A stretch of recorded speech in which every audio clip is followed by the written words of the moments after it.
अब हम पार्ट 2 इस लेक्चर का जो है स्टार्ट करेंगे।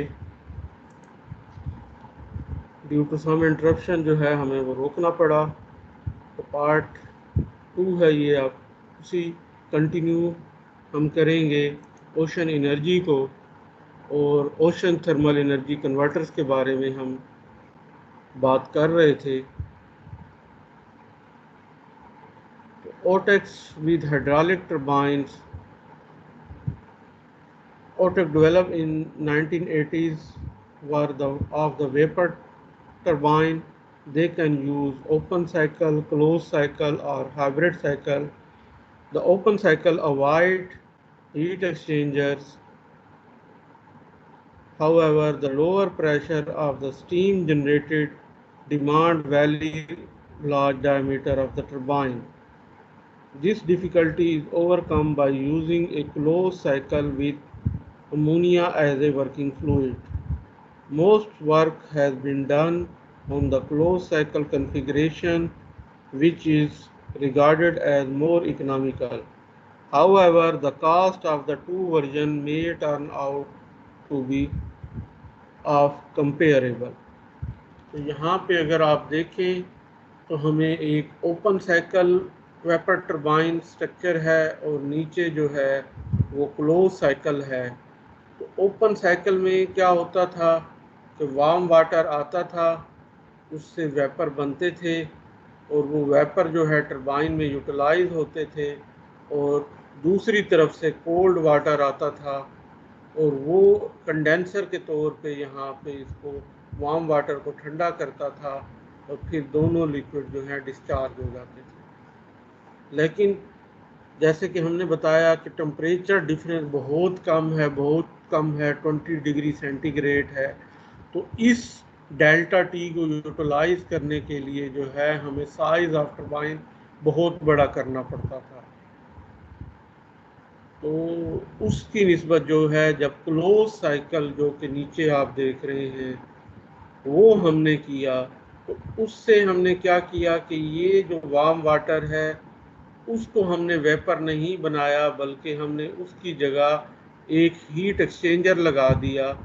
हीट एक्सचेंजर जो है वो वार्म वाटर की हीट लेके अमोनिया गैस को as a working fluid heat up करता था, और वो जो अमोनिया गैस है वो जाके टरबाइन को रन करती थी, और रन करने के बाद जब वापस आती तो उसको कोल्ड वाटर जो बॉटम से आया था वो उसको ठंडा करता, और गैस जो है वो वापस यहाँ आ जाती और फिर वो वापस चली जाती वार्म वाटर वाली साइड पे, और वो दोबारा हीट अप होके टरबाइन को आ जाती। तो जो अमोनिया गैस है वो एक लूज लूप में चल रही है, जबकि एक तरफ उसे हॉट वाटर वार्म वाटर उसे हीट अप कर रहा है, जबकि कोल्ड वाटर उसको ठंडा कर रहा है। तो इस तरीके से एक क्लोज लूप में जो है वो ओटेक काम करता है। और थर्ड जो है टाइप वेपर टरबाइन, जैसे कि हमने कहा था कि दो टाइप की टरबाइन है, हाइड्रोलिक टरबाइन और वेपर टरबाइन। हाइड्रोलिक टरबाइन के बारे में हमने पार्ट 1 में किया था, और जो वेपर टरबाइन है वो हम पार्ट 2 में डिस्कस कर रहे हैं। This difficulty is overcome by using a closed cycle with ammonia as a working fluid. Most work has been done on the closed cycle configuration, which is regarded as more economical. However, the cost of the two versions may be turned out to be comparable. तो इसके बाद जो है एक third design आया जिसको हम hybrid design कहते हैं, और वो क्लोज लूप को भी उसने मज़ीद एफिशिएंट कर दिया। इसके अंदर अगर आप देखें तो एक तरफ से जो है सरफेस वाटर है वो आ रहा है, और वो जो है हीट एक्सचेंजर के ज़रिए जो है वो वार्म कर रहा है उस अमोनिया गैस को जो कि पंप हो रही है। ग्रीन वो है जब वो ठंडी है, और ऑरेंज है जब वो हॉट है। जबकि ये वाटर जो है हीट एक्सचेंजर के ज़रिए अपनी हीट अमोनिया गैस को ट्रांसफ़र करने के बाद यहाँ पे आया, और यहाँ पे आप देखेंगे कि दूसरी तरफ से जो कोल्ड वाटर है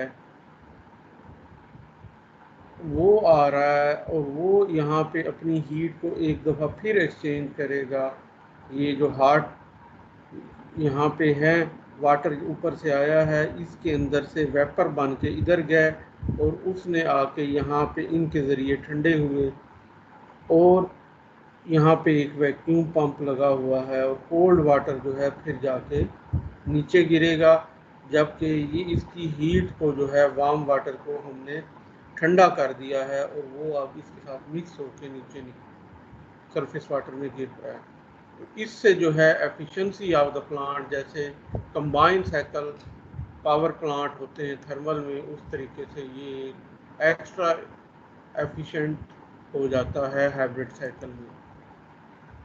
अब हम बात करेंगे वेव एनर्जी की। समंदर जो है वो एक तो हीट अब्जॉर्ब कर रहा है और हीट अब्जॉर्ब करने से समंदर के अंदर मोशन हो रही है और वो जो मोशन है वो वेव जनरेट करती है समंदर के अंदर। आपने देखा है समंदर का पानी कभी भी जो है वो नहीं होता, कांस्टेंट नहीं होता, स्टॉप नहीं होता, बल्कि हर वक्त लहरें उठ रही हैं, उसके अंदर वेव जनरेट हो रही है। तो वेव जनरेट होने की एक रीज़न तो उसके अंदर जो हमने कहा travelling equator toward north and south है, और दूसरी बड़ी वे जो रीज़न है वो है विंड। जो समंदर के ऊपर हवा चल रही होती है वो उस मूवमेंट को मज़ीद जो है वो कह लें कि एक्सीलरेट करती है। तो अब हम देखेंगे कि एक टाइप या एक मेथड तो था कि जो हीट का जो डिफरेंस है सरफेस वाटर और बॉटम वाटर के दरमियान, उसको यूटिलाइज करके हम जो है एनर्जी या इलेक्ट्रिसिटी प्रोड्यूस कर सकते हैं। दूसरा वे है कि हम वेव एनर्जी, ये जो मूवमेंट ऑफ द वेव है, उनको यूटिलाइज करके हम एनर्जी जनरेट करें। तो सेकंड पार्ट, ये सेकंड मेथड जो है उसको अब हम डिस्कस करेंगे ओशन एनर्जी के अंदर, वो है wave energy. In the ocean the wind energy is transform into wave for steadier than the air current that created them. Nevertheless, waves are neither steady enough nor concentrated enough to constitute a highly attractive energy source, notwithstanding their large total power. जितनी इन समंदर के अंदर मौजूद waves के अंदर energy है, energy तो बहुत ज़्यादा है, लेकिन वो किसी एक पॉइंट पे कंसंट्रेटेड नहीं है, वो इतनी बिखरी हुई है कि उसको आसान नहीं है हार्वेस्ट करना। The following specialized terminology is required for discussion of ocean wave. जब हम ओशन वेव्स को स्टडी करना चाहते हैं तो हमें ये कुछ टर्मिनोलॉजी हैं, इनके बारे में अच्छे से पता होना चाहिए, ताकि जब हम आगे बात करेंगे इन चीज़ों की, ये अल्फाज आएंगे तो हमें पता हो कि हम क्या चीज़ के बारे में बात कर रहे हैं, वो क्या चीज़ है। और वेव को जब तक हम स्टडी नहीं करेंगे, हम उसके लिए, उससे हार्वेस्ट करने के लिए जो है वो हम सिस्टम डिज़ाइन नहीं कर पाएंगे। तो उसको डिज़ाइन करने के लिए ज़रूरी है कि हम इन चीज़ों को, वेव को, उनकी मूवमेंट को स्टडी करें, और उनकी मूवमेंट को स्टडी करने के लिए ज़रूरी है कि हम जो है इन टर्मिनोलॉजी को थोड़ा सा समझ लें। सबसे पहले जो है वो बात करेंगे हम ड्यूरेशन की। जब हम वेव एनर्जी के लिए या वेव के लिए ड्यूरेशन की बात करेंगे तो duration is a length of A time the wind blow. Wave energy में जब हम बात करेंगे कि जो है इतना ड्यूरेशन है, तो वो ड्यूरेशन से मुराद होगी कि इतनी देर तक एक ख़ास मैग्नीट्यूड की या ख़ास स्पीड की विंड ने उस इलाके में फ़्लो किया है या विंड ने ब्लो किया है। नंबर 2 है fetch.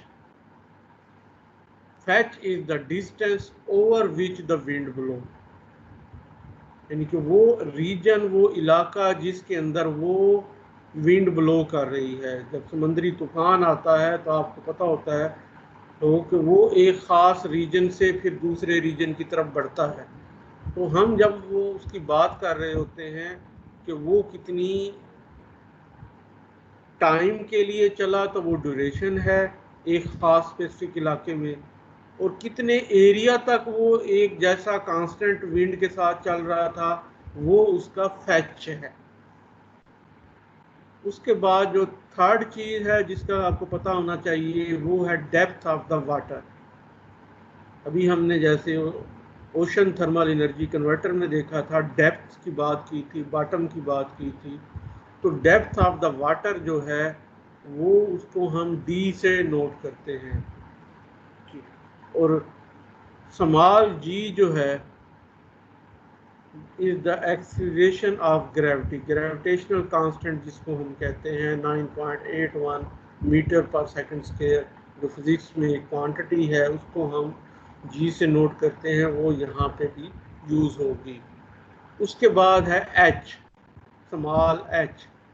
Small h is the height of the wave, that is vertical distance between throw and the crest of the wave. तो अगर हम किसी भी वेव का टॉप लेवल और बॉटम लेवल को देखें तो उसके दरमियान जो हाइट है उसको हम h कहते हैं। उसके बाद है t, capital T। T is the period, that is the time interval between two successive waves crest at a fixed point। crest जो होता है किसी भी वेव की बॉटम लेवल होता है। तो अगर किसी एक पॉइंट में से जो है वो दो वेव्स गुजरें तो एक वेव से दूसरे वेव के दरमियान जो है जितना टाइम इंटरवल होगा वो कहलाएगा time period of the wave. यानी एक वेव से दूसरी वेव गुजरने तक का कितना टाइम है वो उस वेव का टाइम पीरियड है। उसके बाद है small v. V is the phase velocity of the wave, that is the ratio between the wave length and the period. Wave की लेंथ कितनी है वो आगे हम पढ़ेंगे, और टाइम पीरियड हम पढ़ चुके हैं कि दो सक्सेसिव वेव्स के क्रेस्ट के दरमियान जो टाइम पीरियड है वो टी है। तो लैम्डा ओवर टी जो है वो है फेज वेलोसिटी। अब लैम्डा को हम पहले जिक्र कर लेते हैं, हालांकि वो आखिर में है सबसे साइड में, लेकिन बेहतर है। Lambda is the wave length, that is the horizontal distance between the two successive wave crests measured along the direction of propagation। जैसे t था कि वो किसी फिक्स पॉइंट पे जो है दो सक्सेसिव वेव जब गुजरेंगी तो उनके क्रेस्ट का जो है वो टाइम है, तो इसी तरीके से दो क्रेस्ट के दरमियान जितना डिस्टेंस है वो लैम्डा कहलाता है या वेव लेंथ कहलाता है। डिस्टेंस या एरिया दूसरे लफ्ज़ों में हम कहें वो जो है लैम्डा है, और टाइम पीरियड जो है वो टी है। तो लैम्डा ओवर टी जो है वो वी फॉर वेलोसिटी आएगा। उसके बाद एक वी इंडेक्स जी है। V index G is the group velocity of the wave, that is the velocity of a wave energy propagation। तो क्योंकि समंदर के अंदर जो है वो एक वेव तो बड़ी तगड़ी होगी, दूसरी उसके साथ जो है वो इतनी अच्छी नहीं होगी, तीसरी दरमियानी होगी, तो चौथी फिर तगड़ी होगी। तो इसलिए ये सारी वेव एक जैसी नहीं होती, कांस्टेंट नहीं होती उनकी वेलोसिटी, तो इसलिए जो है ग्रुप या एवरेज वेलोसिटी ली जाती है, और वो जो है पोटेंशियल बताती है किसी जगह पे वेव एनर्जी का, जिससे हम कोई यूजफुल काम कर ले सकें। There is little net horizontal motion of water in surface of ocean wave. A floating object drift in the direction of the wave with about 1% of the wave velocity. ये जो अभी हमने वेव वेलोसिटी की बात की या wave group velocity की बात की, उसकी जो वैल्यू आएगी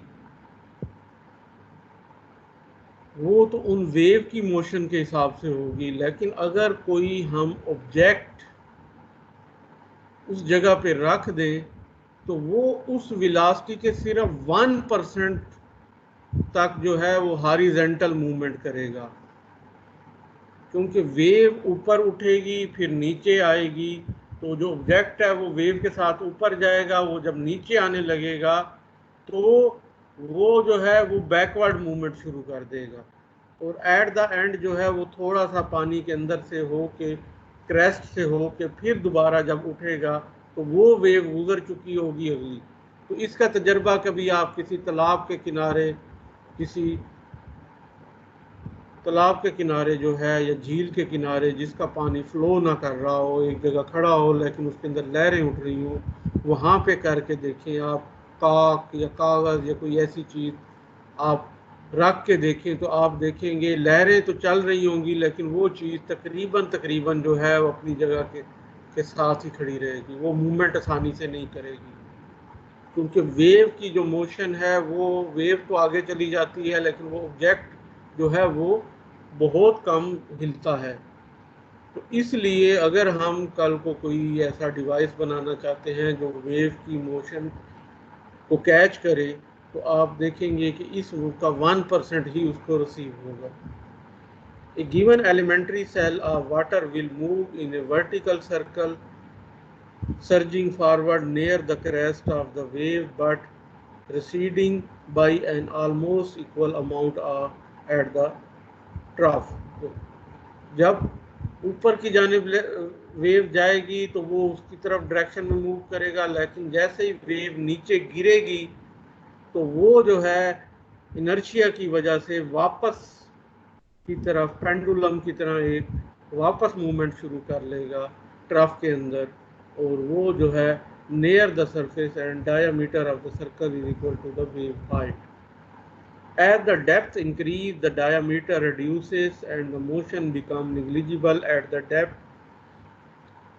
much larger than one wavelength. तो अगर वन वेवलेंथ या उससे ज़्यादा डेप्थ में आप जाएंगे तो आप देखेंगे कि वहाँ पे आपको ये जो 1% मूवमेंट ऊपर सरफेस पे नज़र आ रही थी वो भी ख़त्म हो जाएगी। दस in deep water where d is d से मुराद डेप्थ है is greater than lambda. Lambda की वैल्यू तो दो वेव्स के दरमियान है ना, वो 2 मीटर 4 मीटर 10 मीटर हो सकती है, और जब आप ओशन के अंदर डेप्थ में जाना चाहें शुरू कर देंगे से 70 मीटर 100 मीटर 200 मीटर तो वो उस लैम्डा से बहुत ज़्यादा जो है डेप्थ की वैल्यू बढ़ जाएगी। तो उस सूरत में the wave does not interact with the sea bottom and its behaviour is independent of the depth. तो उस डेप्थ में जो वेव होगी वो जो है इंडिपेंडेंट हो जाएगी डेप्थ की वैल्यू से, और वो जितनी मर्जी डेप्थ फिर नीचे हो जाए उसके लिए वो एक बराबर है। तो wave velocity is then the function of wave length.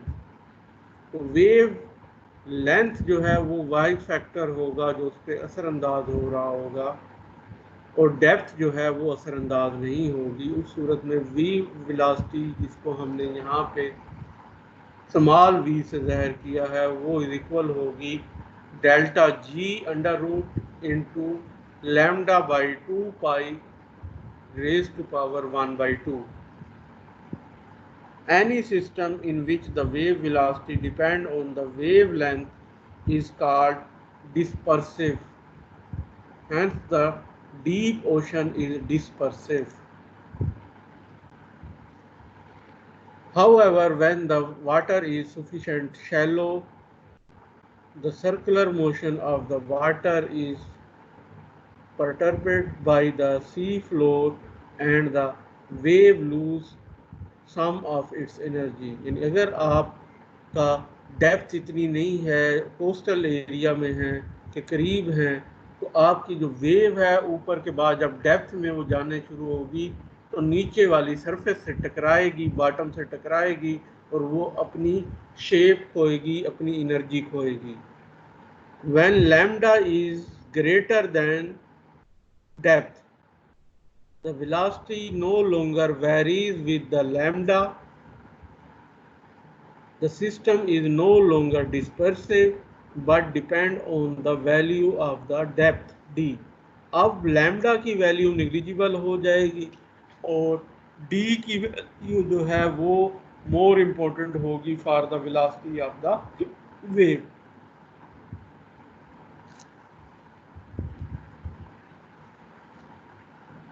Group velocity, the velocity of energy propagation differ from the phase velocity in dispersive medium. Using the two limiting approximation we find out। तो जो हमने v value निकाली है उसमें तो आपने देखा है कि वो v वैल्यू जो है वो d पे डिपेंड कर रही है या लैम्डा पे डिपेंड कर रही है, लेकिन जो ग्रुप वेलोसिटी है वो जो है डिपेंड करेगी, आप देखेंगे in deep water v g is equal to v by 2। Depth में जाके वो जो है वेव की जो एक वेव की वेलोसिटी है उसका हाफ बन जाएगी और शैलो वाटर जो कोस्टल एरिया है उसमें जो है वो इक्वल टू होगी वी के। The energy density of the ocean wave is approximately W is equal to G into rho into H by 2 square.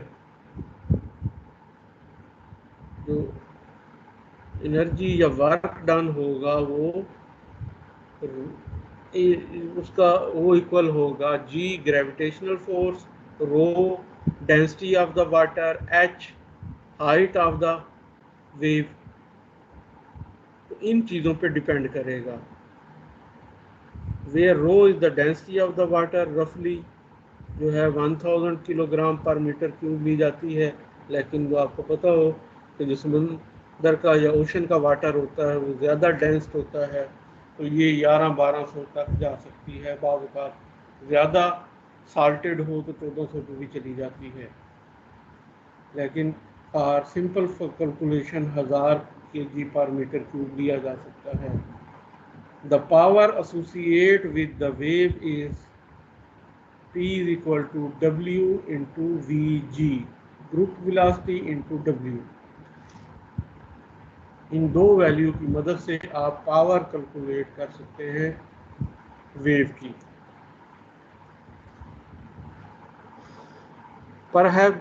अब हम बात करेंगे वेव एनर्जी कन्वर्टर। तो साइंटिस्ट ने, इंजीनियर्स ने कुछ ऐसे डिवाइसेस बनाए हैं जो इस मामूली मोशन ऑफ वेव से भी जो है एनर्जी क्रिएट कर सकते हैं। Perhaps the major difficulty with the wave energy converter is the great range of power in the ocean wave। तो सबसे बड़ा मसला होता है वो ये है कि वेव्स की जो है वैरायटी बहुत ज़्यादा है, बहुत लो लेवल मैग्नीट्यूड की वेव भी होंगी और बहुत हाई लेवल की भी होंगी नॉर्मल हालात में, और फिर जब सुनामी आते हैं तो उस वक्त इंतहाई एक्सट्रीम लेवल की वेव भी जनरेट होती हैं, तो उस वक्त जो है ज़्यादा प्रॉब्लम क्रिएट होती है। जब सुनामी या तूफ़ान आता है और आपका एक पूरा हैवी स्ट्रक्चर जो है समंदर के अंदर खड़ा है तो उसको जो है वो बेयर कर पाएगा कि नहीं। ए मॉडरेट सी में है waves with A power of some 50 kilowatt per meter, while a big storm may generate power of 10 megawatt per meter. This is 200 times greater range and is difficult to accommodate। तो हम अगर machine बनाएंगे normal हालात के लिए 50 for example 50 kilowatt पर metre के लिए, और जब तूफ़ान आएगा जो कि 200 गुना बड़ा होगा तो उस वक्त आपका डिवाइस जो है वो डैमेज हो जाएगा। Machine capable of economically using 50 kilowatt per meter C tend to be fair and frail to resist in the large storm. One can find a number of sites throughout the world where ocean wave power density is above 50 kilowatt per meter. Assuming that a power plant uses say 10 meter of the line perpendicular to the shore, such site would provide some 5 kilowatt per meter square, an order of magnitude more than wind and sun. अगर आप ये देखें कि सिर्फ 10 metre area जो है वो अगर लेगा तो उसमें वो 10 मीटर स्क्वायर अगर वो रकबा ले तो उससे 5 किलोवाट इलेक्ट्रिसिटी जनरेट की जा सकती है। तो आप सोचें कि जो विंड एनर्जी या सोलर एनर्जी हम यूज़ कर रहे हैं वो उससे कम है। Another advantage of ocean wave power system is that they can be integrated into coastal structure including sea walls and jetties constructed to combat erosion caused by the action of the sea. Such integration may be economically interesting. तो जहाँ coastal areas में हम buffer zone बनाते हैं, जेटीज बनाते हैं, वहाँ पे अगर ये थोड़े थोड़े इलाके इस काम के लिए वेव एनर्जी कन्वर्टर के लिए हम यूटिलाइज कर लें तो उससे जो है हमें एक सफिशेंट अमाउंट ऑफ एनर्जी मिल सकती है। अब हमने देखना है कि वेव एनर्जी कन्वर्टर्स की कौन कौन सी टाइप्स हैं और ये टाइप्स के डिज़ाइन क्या हैं और ये कैसे वर्किंग करते हैं। तो 4 मेजर अब तक डिज़ाइन डेवलप किए गए हैं जो कि वेव एनर्जी को कन्वर्ट करते हैं इलेक्ट्रिसिटी में। नंबर 1 है हीविंग बॉयज, हिंग कंट्रोल, ओवर टॉपिंग और ऑसिलेटिंग वाटर कॉलम। तो ये 4 मेजर या बेसिक डिज़ाइन है जिसके ऊपर जो है वेव एनर्जी कन्वर्टर अब तक बने हैं। नंबर 1 है हीविंग बॉयज। बॉयज ये लड़कों वाला बॉयज नहीं है बल्कि लाइफ बॉय, आपने साबुन का नाम सुना होगा, अगर कुछ लोगों ने इस्तेमाल भी किया है तो हमारे ज़माने में तो एक मेजर साबुन होता था। वो लाइफ बॉय का नाम लाइफ बॉय भी क्यों है? तो आपने अगर समंदर के अंदर सफ़र नहीं किया तो कम से कम मूवीज़ में ज़रूर देखा होगा कि जब वहाँ पे क्रूज़ या शिप्स होते हैं तो साथ ही जो है एक टायर टाइप जो है वो ऑरेंज कलर का ज़्यादातर जो है वो ट्यूब्स लटकी होती हैं। जब कोई बंदा गलती से समंदर में गिर जाता है तो उसको बचाने के लिए वो रस्सा बांध के वो ट्यूब फेंकते हैं और वो बंदा उसके अंदर जो है उसको पकड़ के ऊपर आ जाता है या कम से कम वो तैरता रहता है। तो उसको जो है वो जो ट्यूब है उसको कहा जाता है boy.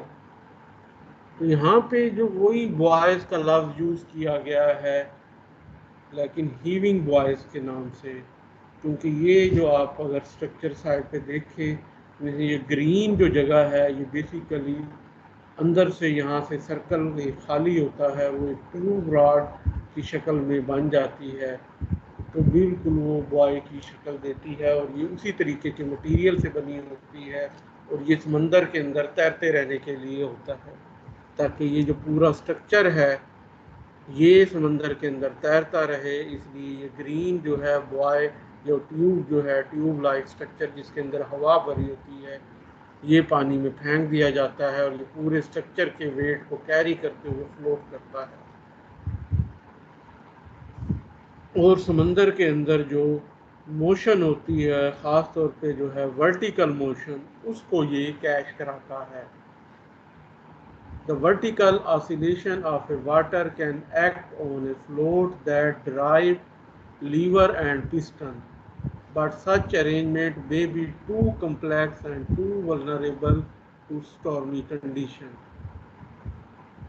Simpler scheme may work better. Consider, for instance, a wave-operated pump consisting of a buoy attached to a long vertical pipe equipped with a check valve at the bottom. Consider करें कि ये boy है जिसने पूरे structure को यानी का float कराएगा, और एक पाइप है जिसके अंदर यहाँ पे नीचे पे एक वाल्व लगा हुआ है, चेक वाल्व, जो पानी को जो है इसके अंदर तो जाने देता है लेकिन इस पानी को वापस बाहर नहीं निकलने देता। तो अब क्या होता है, जब समंदर की कोई लहर आती है तो पानी जो है, जब पानी समंदर के अंदर जो है लहर की वजह से, उस वेव की वजह से अपवर्ड मूव करता है, तो पानी यहाँ इसके अंदर भी ऊपर की तरफ मूव करेगा। As the wave recedes, the pipe accelerates downward against the movement of the internal water, creating the considerable hydraulic pressure. जब वेव ऊपर जा रही थी तो पानी इसके साथ ऊपर भी जा रहा था, और ये पूरा स्ट्रक्चर भी उस वेव की वजह से और इस फ्लोटिंग मटेरियल की वजह से ऊपर की तरफ उठ रहा था। लेकिन जब वेव नीचे की जानिब जाएगी और ये भी ग्रेविटेशनल फोर्स की वजह से नीचे की तरफ मूव करना शुरू करेगा, तो जो वाटर है इस पाइप के अंदर, क्योंकि वो वापस बाहर तो नहीं निकल सकता, तो इनर्शिया की वजह से उस वाटर को जो है, क्योंकि उसकी डेंसिटी कम है और इस जो लोहे का स्ट्रक्चर है इसकी डेंसिटी ज़्यादा है, तो एक हाइड्रोलिक प्रेशर क्रिएट होगा। पानी जो है वो तकरीबन अपने इस पॉइंट पे रुकने की कोशिश करेगा, जबकि स्ट्रक्चर नीचे की तरफ मूव करेगा, तो एक हाइड्रोलिक प्रेशर क्रिएट होगा, और उस हाइड्रोलिक प्रेशर की वजह से जो है टरबाइन जो है हाइड्रोलिक टरबाइन काम करेगी। The water can be allowed to escape through the top of to drive a turbine। यानी अब इस सूरत में पानी के पास नीचे से, क्योंकि और पानी भी आ रहा है और ये स्ट्रक्चर नीचे जा रहा है, पानी इनर्शिया की वजह से नहीं जाना चाहता, तो उसको एक ही रास्ता है कि वो ऊपर की जानिब से निकले। जब वो ऊपर की जानिब से निकलना चाहेगा, फ्लो करेगा उस हाइड्रोलिक प्रेशर की वजह से, तो एक यहाँ पे हाइड्रोलिक टरबाइन लगी होगी इस जगह पे, और वो जो है मूव करेगी और इलेक्ट्रिसिटी उसकी वजह से जनरेट होगी। Let be a cross sectional area of the pipe, L is the length, sigma is the density of the water, and y is the peak acceleration of the pipe. The mass of the water in the pipe is क्या होगा, m किसके बराबर होता है,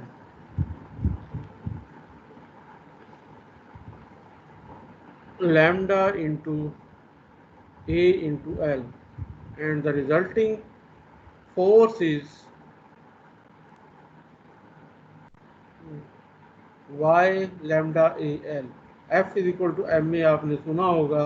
अगर m को हम माने, ये डेंसिटी है, एरिया है और लेंथ है, area into length multiply by density is equal to mass.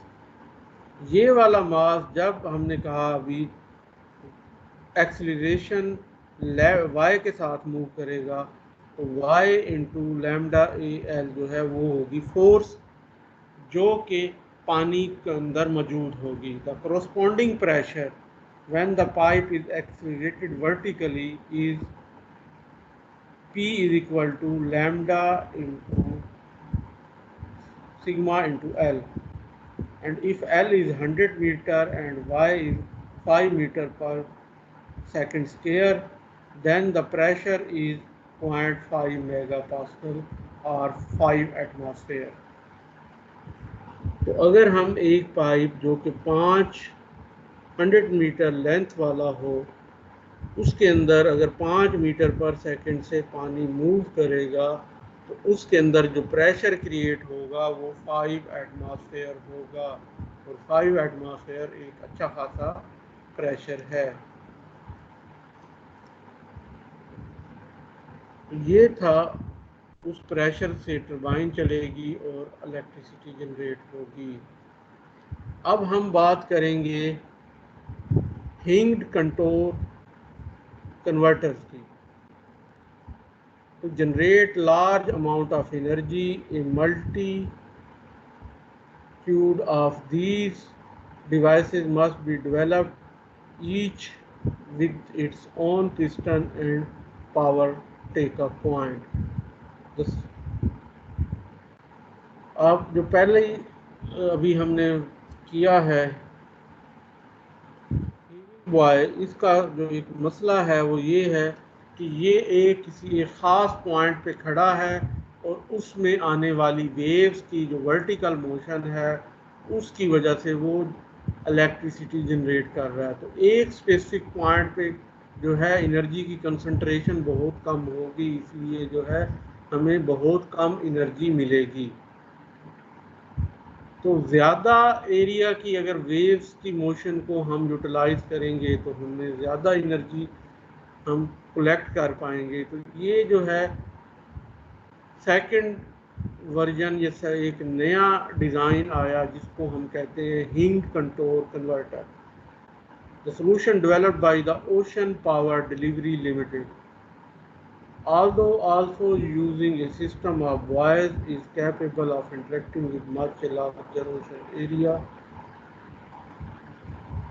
The 750 kilowatt prototype called Clemis, installed at the European Marine Energy Center in Orkney, consists of 4 tubular steel floats measuring 4.63 meter in diameter, attached to one another by hinges. इसी वजह से नाम hinged control converter पर रखा गया है, क्योंकि वो हिंग्स की मदद से उनको हमने बांधा हुआ है। The length is 150 metre. ये अगर आप पिक्चर में देखें तो ये आपको राइट साइड पे नज़र आ रहा है एक्चुअल पिक्चर, जबकि यहाँ पे डिज़ाइन की एक ग्राफिकल पिक्चर है। इसमें आप देखेंगे कि 4 डिफरेंट पाइप्स को हमने आपस में जोड़ा है और इन पाइपों को हिंग के ज़रिए हमने बॉटम से बांध दिया है। तो अब जो है यहाँ इसकी टोटल लेंथ जो है वो 150 मीटर है। तो 150 मीटर एरिया या 450 फीट एरिया जो है उसके अंदर गुजरने वाली वेव्स के अंदर जितनी एनर्जी है उन तमाम एनर्जी की वर्टिकल मोशन को हम अपने डिवाइस के अंदर ऑब्जर्व कर पाएंगे और उसको हम कैश कर पाएंगे। तो होता ये है कि जब वर्टिकल मोशन होती हैं तो हर जगह एक जैसी नहीं होती। यहाँ पे वर्टिकल मोशन होगी, यहाँ पे जो है वो क्रेस्ट होगा, तो यहाँ पे ट्रफ होगा। तो ये कभी ऊंची उठ जाएगी, कभी ये ऊंची उठ जाएगी, लेकिन ये पूरा इलाका एक साथ ऊपर या नीचे नहीं होगा।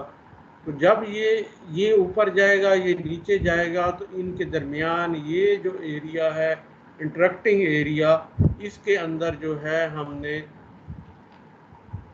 ऐसा मटेरियल रखा है जो कि स्ट्रेस की वजह से इलेक्ट्रिसिटी जनरेट करता है। तो वो कौन सा मटेरियल होता है जो स्ट्रेस या स्ट्रेन पे जो है वोल्टेज जनरेट करता है, इसका नाम जो है वो आप मुझे जो है मैसेज करके बताएंगे, और जो पहले 10 मैसेज आएंगे उनको मैं जो है बोनस पॉइंट दूंगा, और जो बाकी आएंगे वो अटेंडेंस के लिए होंगे कि वाकई आपने लेक्चर सुना है, अटेंड किया है। तो इस